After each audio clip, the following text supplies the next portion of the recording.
Hi guys, আজকে আমাকে এমন ভাবে খাল পারে জীবনে ভাই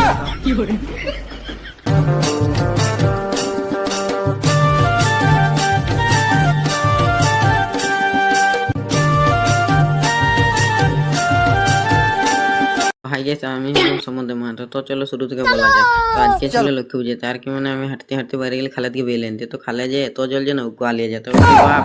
তাই আর কি মানে আমি বিনা লেট করে ঝুপাই দিলি খালে।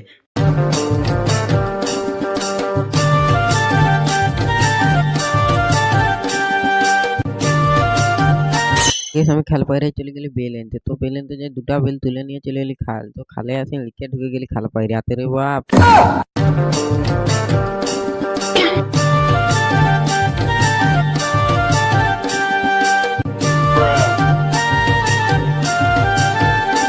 পরে চলে এলো বেল নিয়ে। তো এখন আমি ঘর যাবার জন্য বাইরে গেছি। তো এরকম চ্যাংড়া ফাটা ভিডিও দেখতে হলে লাইক সাবস্ক্রাইব করে দিবে।